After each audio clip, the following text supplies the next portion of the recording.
जगन्नाथपुरी में कर्माबाई नाम की एक महिला रहती थी और उसका ठाकुर जी के साथ ऐसा प्रेम था कि खुद भगवान श्री कृष्ण कर्माबाई के हाथ की बनी हुई खिचड़ी खाते थे।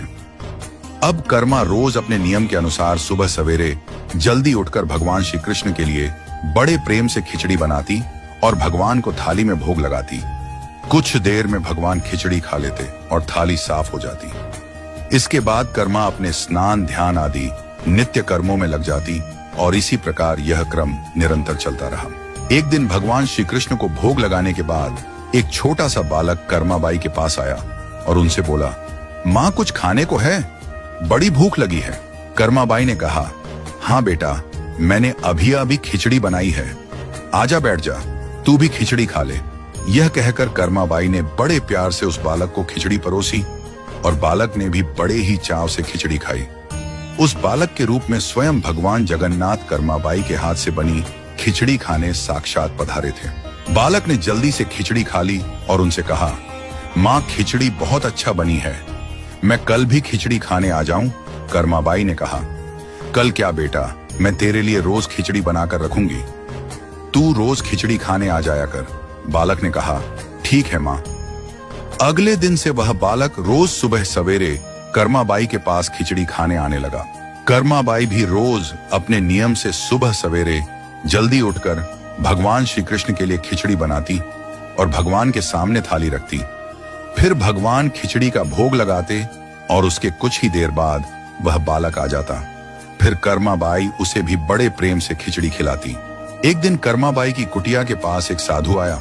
बातों ही बातों में उसे पता चला कि कर्माबाई बिना स्नान ध्यान किए भगवान श्री कृष्ण के लिए खिचड़ी बनाती है और भोग लगाती है।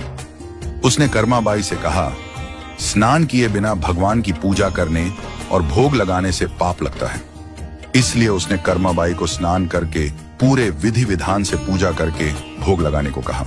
साधु से ऐसा सुनकर भोली भाली कर्मा अगले दिन से सुबह जल्दी उठकर स्नान करके खिचड़ी बनाने लगी और विधि विधान से पूजा करके भोग लगाने लगी।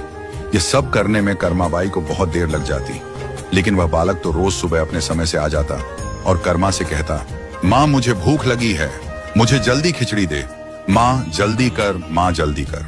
जब कर्मा भगवान श्री कृष्ण को भोग लगाकर बालक को खिचड़ी खाने को देती तो वह बालक उसे बहुत ही शीघ्रता से खाकर हाथ मुंह साफ किए बिना ही जल्दी से उठकर भाग जाता और यह क्रम कुछ दिनों तक ऐसा ही चलता रहा। इन्हीं दिनों में भगवान श्री जगन्नाथ जी के मंदिर में सुबह के समय भगवान की मूर्ति के मुख पर खिचड़ी लगी हुई रहती। यह देखकर भगवान जगन्नाथ की सेवा में रहने वाले पुजारी, जो स्वयं बहुत बड़े कृष्ण भक्त थे, वह सोचते, आजकल ये भगवान श्री जगन्नाथ जी के मुख पर खिचड़ी कैसे लगी रहती है? हम तो इन्हें खिचड़ी का भोग नहीं लगाते, तो फिर यह खिचड़ी कहां से आती है? कुछ दिनों तक लगातार भगवान श्री जगन्नाथ जी के मुख पर खिचड़ी लगी देखने पर पुजारी इसे भगवान की लीला मानते हैं और समझ जाते हैं कि भगवान रोज कहीं से खिचड़ी खाकर आते हैं। भगवान की लीला को जानकर वह मन ही मन भगवान श्री जगन्नाथ जी से पूछते हैं कि कहां से खिचड़ी खाकर आते हो प्रभु, हमें भी तो बताओ। उसी रात भगवान श्री जगन्नाथ जी पुजारी के सपने में आते हैं और उनसे कहते हैं कि मेरी एक भक्त है कर्माबाई, जो जगन्नाथपुरी में ही रहती है। वह रोज सुबह सवेरे मेरे लिए बाजरे की खिचड़ी बनाती है और बड़े प्रेम से मुझे भोग लगाती है और मैं भी रोज सुबह जल्दी कर्माबाई के पास खिचड़ी खाने जाता हूँ। मुझे उसके हाथ की बनी खिचड़ी बहुत पसंद है। परंतु कुछ दिन पहले कर्मा के पास एक साधु आया और कर्मा को स्नान ध्यान करके विधि विधान से पूजा करके भोग लगाने को कह गया। इसलिए आजकल वह विधि विधान से पूजा करके भोग लगाती है और उसके बाद मुझे खिचड़ी खिलाती है। ये सब काम करने में उसे बहुत देर लग जाती है और मुझे खिचड़ी के लिए इंतजार करना पड़ता है और भूख का कष्ट भी सहन करना पड़ता है। जब तक मैं खिचड़ी खाता हूँ तब तक यहाँ मंदिर में भक्तगण आने लगते हैं। इसलिए आजकल मुझे खिचड़ी खाकर मुंह हाथ धोए बिना ही जूठे मुंह ही उठकर भागकर यहाँ आना पड़ता है। ये क्रम कई वर्षों तक चलता रहा और एक दिन कर्माबाई इस संसार चक्र को छोड़कर प्रभु के धाम चली गई।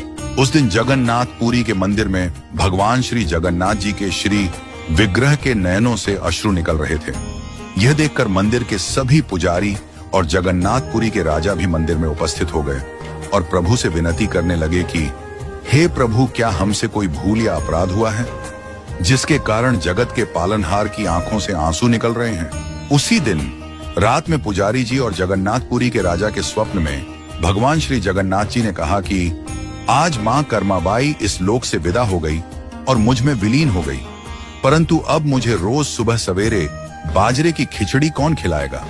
अगले दिन जगन्नाथपुरी के राजा ने मंदिर के सभी पुजारियों और संतों से राय ली और यह आदेश जारी किया कि आज से भगवान श्री जगन्नाथ जी को सुबह सवेरे सबसे पहले मां कर्माबाई के नाम से बाजरे की खिचड़ी का भोग लगाया जाएगा, जिससे भगवान को मां कर्माबाई की कमी कभी महसूस न हो। इसीलिए उस दिन से लेकर आज तक भगवान श्री जगन्नाथ जी के मंदिर में श्री जगन्नाथ जी के विग्रह को 56 भोग से पहले बाल रूप में बाजरे की खिचड़ी का भोग लगाया जाता है और इसे बाल भोग कहा जाता है। सैकड़ों सालों के बाद भी श्री जगन्नाथ मंदिर में मां कर्माबाई की याद में यह प्रथा आज भी वैसी की वैसी चली आ रही है।